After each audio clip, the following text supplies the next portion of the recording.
Hello and welcome to this PV Tech Talk product series webinar co-hosted with Soltec. The title of today's webinar is Trackers Boosting Economic Viability, Assessing the Bankability of a 1P versus 2P Solar PV Project. My name's Liam Stoker and I'll be your moderator for today's webinar.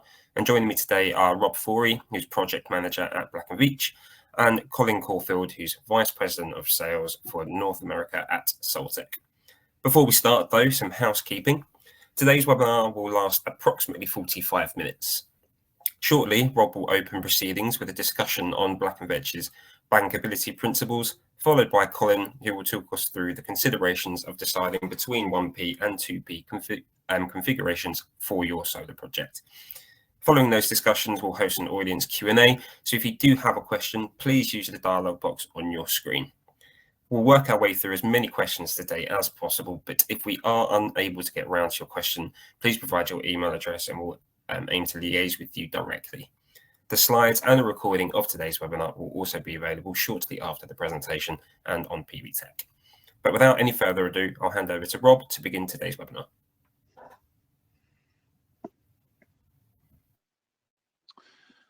Hi, and good afternoon. My name is Rob Forey. I'm a project manager here at Black Veatch and primarily work in the bankability studies area where we support a number of new and novel technologies, primarily in the renewable space. So thank you for taking the time to join us today. And it's a pleasure speaking with you. So I'll be going through our bankability study of PV, specifically PV trackers, and highlight some areas of focus when analyzing trackers in a 1 or 2P module configuration. So a quick background on Black Veatch. We are a large engineering, construction, and consulting company with headquarters in Overland Park. We have a number of active projects across the world, primarily focusing on power, oil and gas, and the water industry. So, quick overview of our bankability process. Overall, the bankability study is, the purpose of a bankability study is an assessment of risk of a new process, product, or technology to be used in a commercially financed project. It provides a third-party evaluation and representation of the product and manufacturer to the outside world. And it serves as a good description and summary of the technology and can help finance projects that are using new technologies. So over the past, I think maybe 10 years or so, Black Veatch has performed close to 200 bankability studies of major PV components, including silicon wafers, cells, modules, inverters, trackers, other racking systems, such as fixed tilt, rooftop, or even floating solar racking systems, and then also energy storage systems. In particular, for today, we have assessed over 40 tracker systems, typically single-axis tracker systems. And currently we are working with Soltec to perform their bankability study for their 1P configuration that will be touched on later by Colin in this presentation. So how do we assess the tracker risk? We look at these 5 key areas of design, manufacturing, performance and reliability, installation and O&M, and overview of the company itself. So when we talk about tracker design, we're asking the question, is the tracker design capable of meeting the technical specifications claimed by the manufacturer? In terms of electrical specifications, we are looking at items such as wiring configuration, wire management, components such as cabling, connectors, and control system components such as the tracking mechanism and communications.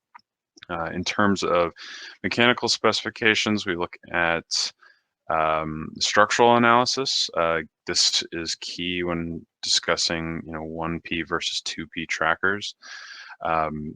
Companies like Soltec design specific trackers for each project and position, within the PV module field. So we like to look at how they're sizing critical components for the 1P and 2P configurations. We also look at wind tunnel testing, any dynamic wind analysis, to predict wind loads and dynamic effects.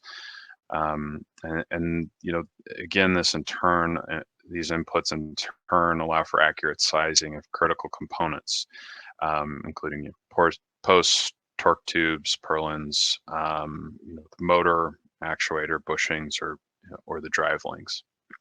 And then lastly, areas of the safety areas we include review on include the grounding, any over rotation protection, and module positioning and performance in high wind, snow, or hail events. Next up is performance and reliability. Some areas that are impacted here when thinking about a 1 versus 2P configuration are module shading, so that backside module shading of the torque tube. Also, module temperature. There's typically higher airflows and higher modules in the 2P configuration, which can lead to lower module operating temperatures. Energy generation of the rear, when we're talking bifacial modules, so energy generation of that rear bifacial module, higher modules in 2P configurations tend to see, more light or reflected from the ground, or, even diffuse light. In addition to 1P versus 2P impacts, we also look at companies' reliability assessment benchmarks. So these include any failure reporting, analysis, and corrective action system, any failure mode and effects analysis, so your FMEA, and then also on the component level, any finite element analysis that's been done, so FEA studies. We also look at industry standard qualification testing results. These are going to be your standard UL 3703, 2703 certifications. And then lastly, another key area here is the durability testing results on a system and then also a component level. So on a system level, we're talking about your highly accelerated life testing, which is designed to show the performance of the system over the life of the project. And then on a component level, we're talking about the loading or failure testing on various components, such as, the key components here, like drive linkages, any connections in the system, gearbox, or support structures. Also, when talking about 1P or 2P, you're going to have different, sizing of these components and different performance of these components. So it's good to perform any of these component testings, separately on the components that are used within the 1P or 2P systems. Now, for manufacturing, 1P versus 2P configuration isn't going to impact the manufacturing review as much as the other areas, but key areas we like to assess are the manufacturing process, and more specifically, the quality assurance. The quality plan in place by the manufacturer is a key area when thinking about whether or not the manufacturer is capable of consistently delivering trackers that meet the technical design specifications. Other areas also include, your documentation control, so how well quality assurance is tracked, the human resources and leadership team. So this includes, operator training programs, and then also, the overall supply chain and key suppliers and vendors. So how well they monitor the vendors, and how they select any vendors of raw material or third-party manufacturers that a tracker company might use. For installation and O&M, this is key again, because for a customer, this is going to include, any items that the owner will be dealing with over the life of the system. So specifically when it comes to 1P and 2P configurations, we like to consider and think about installation times and costs. These are going to differ due to different part counts, and 2P installation times are likely to be longer, due to installation of that second module row. Again, some of the other things that we look at that again aren't impacted too much by the configuration are the installation process, the any operational procedures, so the different operating modes that the tracker might have, ongoing maintenance, and long-term availability of spare parts. And lastly, we have our company review. So this will include a detailed review of the organization, key leadership team members, overall financial position, and recent financial performance, how well the company is placed in the market compared to its competition, and whether or not the warranty that's offered is up to industry standard. And lastly, the manufacturing capacity of the company, and any intellectual property that's present.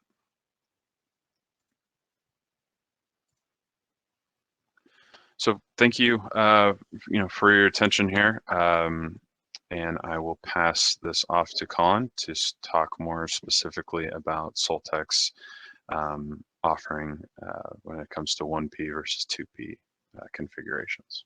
Colin? Rob, thanks a lot. Really appreciate seeing all of the detail that goes into the criteria of the bankability studies. Great to have that as a context. Liam, thank you for the introduction earlier. And for those that have just joined, as a reminder, my name is Colin Caldwell. I am the Vice President of Sales for Soltec in North America. And for those that might be a little bit less familiar, I'll start off here with some information on Soltec as a company. So we are a vertically integrated PV company, and by that I mean we do have a development arm of our business as well, most active in the European and Brazilian markets, but with some other markets that we're also dabbling in. We also have an EPC arm of our business that does execution on some of the projects that we have, again, in various markets, might be the European market or in Latin American markets where we do have a really strong presence. But I'd say the thing for which we are best known is being a manufacturer of single axis trackers. In that, we have a global operation workforce of over 1,200 people. We have lots of active patents. We have over 16 gigawatts of projects worldwide.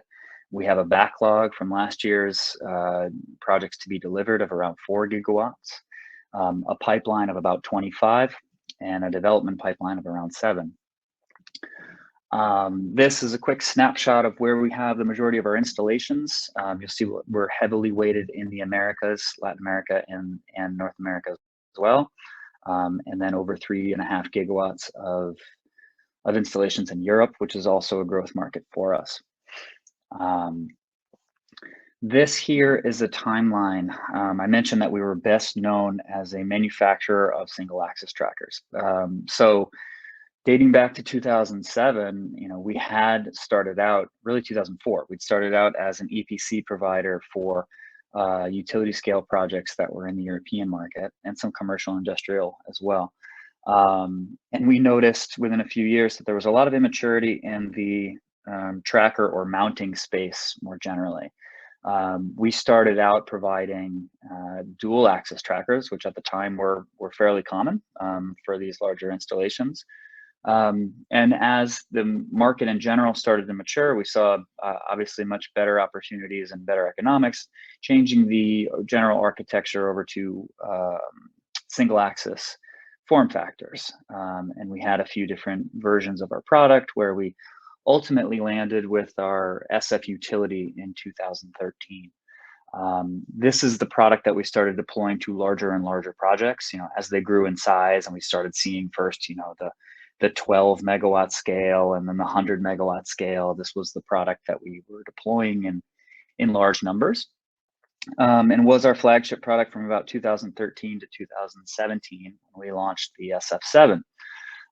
Which is an enhanced version of that SF utility, basically being an independent row tracker that is not connected in the east-west direction, and is two modules in portrait. We found it was a very flexible product, also very cost-effective, and addressed a clear market need.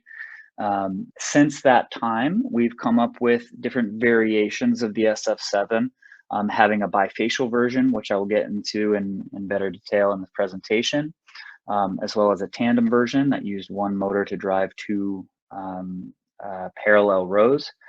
An SF1, which is a product I'm going to speak about in this presentation as well, which is a one portrait version of our tracker. A solar fighter, which is designed to be standardized for the DG market, and the SF8, which is going to be a multiple gearbox-driven, synchronized gearbox-driven, longer two-portrait tracker. Idea being for really flat applications, we're going to be able to extend the length and have anywhere between 4 and 6 strings on a single table, while using some of the newer form factor modules that are obviously bigger, heavier, wider sail, and so forth. So a few quick comparisons between 1P and 2P. I'm going to use this presentation to basically speak to scenarios where one might be better suited than another, depending on the conditions that you have. The primary thing and the first thing that people point out when they look at these two architectures is that a 2 in portrait is going to be shorter and therefore have fewer piles, let's say, per panel, or per megawatt, or however you want to break it down. The 2 portrait will have roughly half the amount of the 1 portrait, simply because in our configurations, to pull an example, we would have a 2x45 tracker, which would hold 90 panels, with as few as 7 piles, whereas a 1 portrait tracker that would have those same 90 panels would require somewhere in the range of 12 to 14 piles, depending on the conditions that you have. This is something that, it's hard to even tell you which one is going to be better because it really depends on the ground risks that you have. If you have soils that are very easy to drive into, maybe having more piles isn't such a burden. If you have grounds where, I don't know, there's a lot of pre-drilling required, or they are stubborn, or there's lots of refusals for one reason or another, having half as many piles could be a deal breaker, right? It could be something that it really allows the 2 portrait to be much more favorable on the execution side of the project, just really bringing down costs. The same can go for if you have undulating terrains or hills, which I'll get into here. So this is what I was just mentioning about refusals and having fewer piles in general. To look at examples, I'll get into that in a second. Allow me to change topic quickly, and I'll reapproach the issue of of hills and slopes. This topic, as it relates to wind, a lot of questions come in asking, is the one portrait or the two portrait better suited for the wind? What I would say about this is simply that the one portrait can be designed safely using less steel than the two portrait tracker.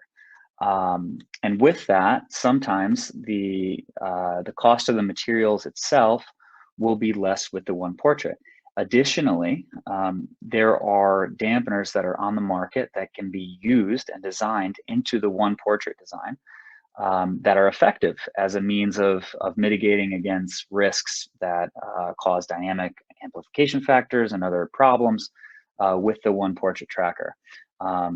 This all being said, it's a cost-effective solution for high wind environments.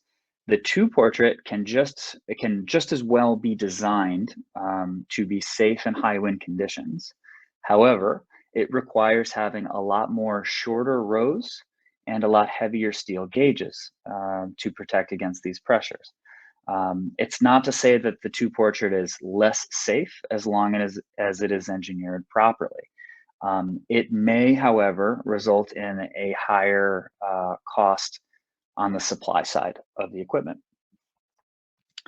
Okay, so going back to the topic that I was intending to address first, the terrain. So with the one portrait or two portrait, the thing that is in favor of the two portrait is that the slopes are going to be much more easily addressed on a site with the two portrait than they would with the one portrait. Our particular product can handle slopes in the north-south direction going up to 17% grade.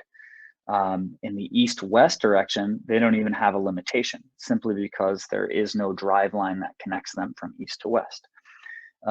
Similarly, because the two portrait trackers are so much shorter than the one portrait trackers, they're able to follow undulations in the terrain a lot more tangentially or follow them a lot more closely. Being shorter allows you to have another break in the design and therefore change the angle that the torque tube is following. The one portrait being longer is a little bit less adaptable in this manner. Another issue that can come up on the O&M and on the construction side that is very nice for a two portrait system is really just the accessibility of the plant for both O&M and install. A two portrait tracker is going to have aisles that are twice as wide as a one portrait tracker with the same GCR. GCR being the ground coverage ratio, right? The ratio of how much space the panels cover to how much space there is on the plant. So the nice thing about the independent rows is that you can have two aisles face each other, drive down, do a little bit of cleaning or desoiling on either side simultaneously, and kind of skip rows and more quickly address the entire plant. As I mentioned, also having that wider space is really nice for laydown areas. A lot of the feedback that we get from our customers is that having that extra space really helps them navigate and not have to have additional laydown areas designed into the plant during construction, which can be a time and money saver. The next topic is around bifaciality. So when designing for bifacial panels, we have found that our two portrait tracker offers some very obvious advantages. Soltec conducted an experiment in Livermore, California at a facility that we called Bitech. And this was an experiment whose scientific integrity was also co-signed by Black Veatch, having looked at the criteria that we put out there to determine that we were properly conducting the study to show the differences between different tracker architectures and how much they allowed the bifacial equipment to show the boost that customers are hoping to garner. And what we found was that in all cases, the two portrait offered better performance than the one portrait as far as like how much extra yield it would give. And in the most extreme examples, the two portrait would offer 2.1% more energy production than the one portrait. This is, of course, very conditions specific. And I can get into what some of those factors are that play into that. So the first is simply the height, right? Having the trackers be higher off the ground allows for, or really causes, the shadows to be less intense and for more diffuse light to be captured and for more directed light to be reflected. So one thing that you'll notice, as I mentioned before, with the 2-portrait tracker is that, again, using the same GCR, those aisles are twice as wide as they are with the 1-portrait. So there's more area that is directly reflecting the light that hits the ground in between the 2 rows. Depending on the albedo that you have on a site, this will be more or less exaggerated in terms of how much rear side light there is.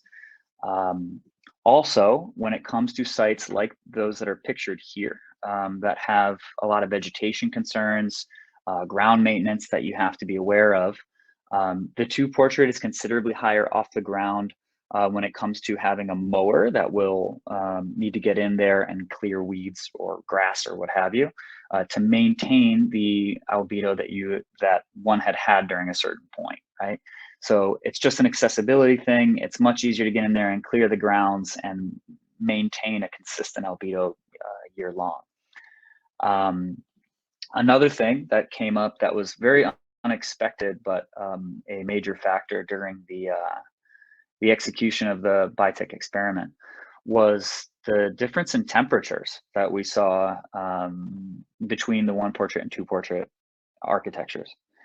So on days where there was, on hot days where there was very little wind, we noticed that especially on the 2-portrait tracker where the one panel would be higher than the other, right? So in the earlier or later part of the day, the panel that was higher off the ground was experiencing far lower temperatures and therefore was performing at a much better rate than the lower part of it. There was more airflow, more distance both below the tracker, between the aisles, and this basically just allows all of the system to operate at a lower temperature, therefore perform better. The 1-portrait was trapping a little bit more heat. There was less space between the aisles, so it was a little bit more stagnant, and we didn't see as high performance. And this could account for up to 1.2% of the difference between the performance of one versus the other. And then lastly, and maybe the most obvious one that people always point to, was simply the rear side shading factors. So there's a couple of different form factors for our tracker. We do have one that is specifically designed for bifacial equipment where there will be a gap that is left over the torque tube. So between the 2 modules on the 2-portrait, it's about 15 centimeters wide. And the intention is to let light come through that space and be reflected to the rear side of the module, and to not have light that is reflected and hitting the backside cause that torque tube to be to cast a shadow on the rear side of the module. So this is also something that had a very clear effect. How much effect it has also depends on the albedo surface and how strong those shadows are. But it is something that can easily be captured in a PV-Syst analysis or other means of predicting energy. Okay, so some other, I guess, specifics when it comes to designs and layouts. One thing that we've noticed is very favorable for 2P versus a 1P is that if you have a site like the one that is being shown here that is very spread out with lots of constraints, lots of hills and watersheds and other issues, the 2-portrait is really nice for fitting into those nooks and crannies simply because it's shorter and it can kind of like fit those spaces that are a little bit awkward or not perfectly squared off.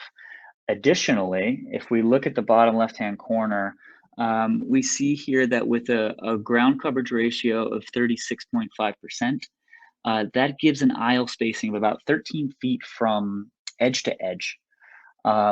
With a 2-portrait example, and mind everyone, this is the site that with this space available, with the 1-portrait, we were able to fit 92.2 megawatts onto the site with that ground coverage ratio of 36.5. And if we look at an example with a 2-portrait, we're able to get up to 130 megawatts, which is about 50% more power. The way that we did that was by increasing that GCR. But the reason why we're able to go to that higher GCR is that even with the GCR, again, that's the ground coverage ratio of 47%, we still have a edge-to-edge module spacing in the aisles of nearly 17 feet.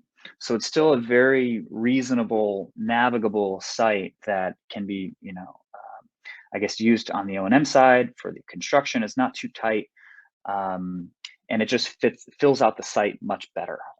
So, basically a message here being the 2-portrait has a lot more flexibility with the design for the sites that are especially site constrained or space constrained.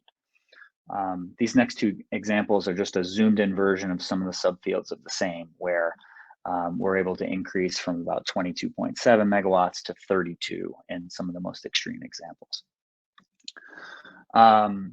So with that, I guess the general conclusion that we can give to our customers and to the audience is that there are applications for 1-portrait where it's going to be best suited, and for 2-portrait where it's going to be best suited. We find that if you have a site that has a flat and very flexible build area, 1-portrait can be a great option. It's generally less expensive on the price per watt for the cost of the equipment itself.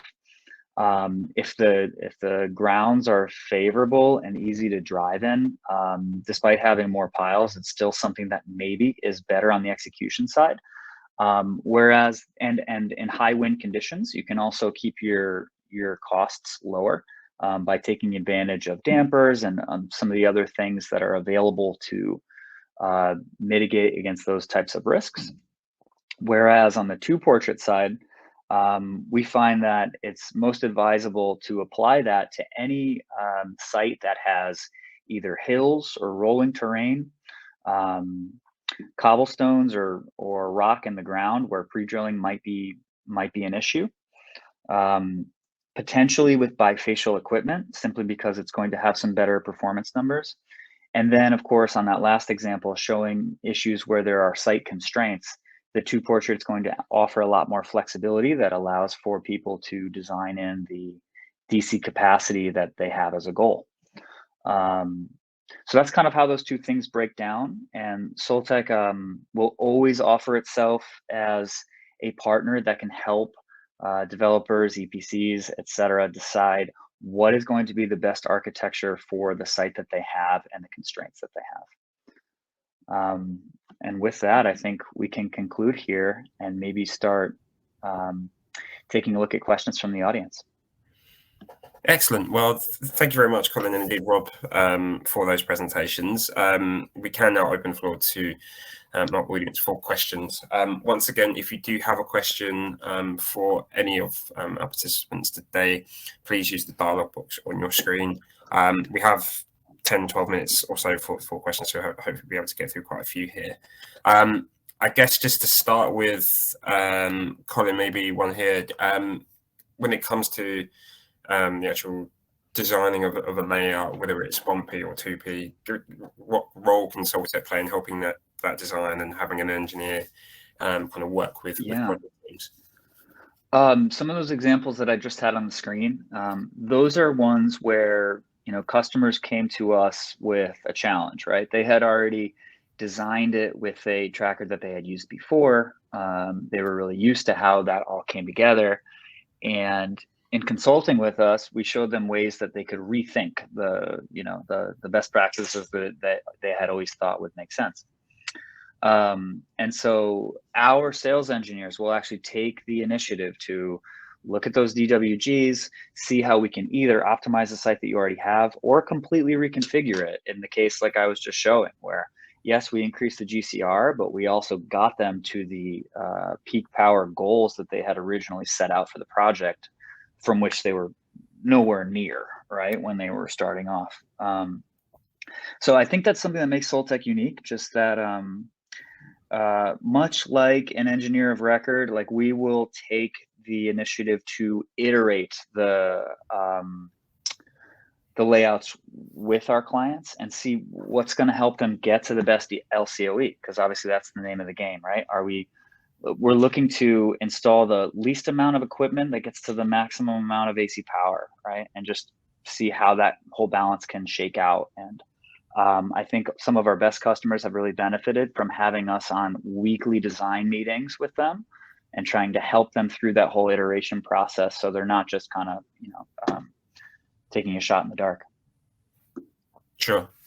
And I've got a quick question here for you, Rob. Has Black Veatch performed similar studies for PV DC connectors, and maybe a bit of detail there? Yeah, sure. The short answer is no. It's a fairly small component of the larger project, but on a individual basis, we have worked with some developers and looked at the connectors that they're using more in detail, and is also something that we have looked at possibly doing, but at this time we haven't formally completed any bankability studies for DC connectors. Sure. Okay. Then I guess this one back to you, Colin. Is there any DC cabling advantage with the 2P configuration, or any electrical cabling advantage there? Yeah. Again, this is the type of thing that we can help out on the design side to try and get them some of those metrics, like clear pictures for those metrics, and see which one's going to be better in one scenario or another. We have seen that the DC collectors, yes, can be less overall in length with the 2-portrait, depending on things like what is the placement of the inverter skids, and like how do you strategize for that so that you're not unnecessarily trenching or carrying with above ground cab systems at a length that is more than necessary, right? So it's hard to say generally. It's kind of case by case, but we certainly can advise on that. And usually I find that we can get to a slightly lesser overall DC collection length with the 2-portrait, but it's, again, case by case. Great, thanks. Just filtering through some questions here. Perhaps, Colin, could you comment on the differences in back shade and back mismatch between 1P and 2P? Well, kind of a couple of the topics that I had brought up there. So heat or temperatures can be a factor with that. Rear side shading can be a factor with that. It is generally true that the 2-portrait is going to operate at temperatures that are more consistent. And it's only in like the most extreme examples of like really hot days with very light winds that we see a significant difference between, a module that's close to the ground and one that's higher off. But there are those days of the year where that can come into play. The other thing is the 2-portrait is very clearly better at avoiding the rear side shading, and that is something that can play into mismatch, right? So I'd say that generally speaking, you're a little bit safer on the 2-portrait side there, though I don't think it's like the first thing that folks want to look at when they're deciding between 1P and 2P. Excellent. And this is perhaps a relatively again, I think this is going to hinge more on the side-by-side basis, but is it possible to pair two the different types of tracker configurations on one site? For instance, having different rows that are perhaps better suited to uneven areas? So I want to say that type of thing is certainly possible. However, one thing that we have done exhaustive studies on is wind engineering as it relates to one tracker or the other. We've done both, right? But still on the uniform basis. So I don't think there has been as many studies that took, like, for example, you have like exterior rows that might be 1-portrait and interior rows that might be 2-portrait or vice versa. And what is the overall behavior of the site, and how do you have to engineer it with all of that in mind? I think that you could do something like that. In fact, I know that you could, but I think that we would err on the side of over engineering or over designing it. just so as to play it safe as it relates to that topic, because it's one of the most important ones we have to pay attention to. So yes, if it's a design constraint, that's going to be helpful. I'd say certainly we can do it. I just wonder if it's going to get to the, let's say, most optimal cost of equipment, right? I don't know if we're going to be able to engineer it down to perfection when it comes to those profiles and how thin we can safely go. Excellent. And this relatively straightforward here. Is there a configuration which is best suited to snowy regions, given obvious impacts of snow load? Sure. So there's a clear advantage on that side when it comes to ground clearance for two portrait. Obviously, like the leading edge height. So let's say like the max tilt that you have, and like the distance of the leading edge from ground to module. That's configurable. We can go up to, I've seen up to a meter, whether it's one portrait or two portrait. However, using tools like sensors or overcurrent protections can basically keep the two portrait just higher off the ground in general. And then if it doesn't track down to its full potential, you're basically keeping your clearance artificially higher, right? In those scenarios. As it relates to snow loads in general, like just like the dead load on a flat system, there's more pressure on the two portrait. So you might have to consider things like purlins that are a little bit stronger to be able to deal with that. But generally speaking, we are allowing for the tracker to shed the snow from one side to the other, kind of alternating between them if there is consistent snowfall.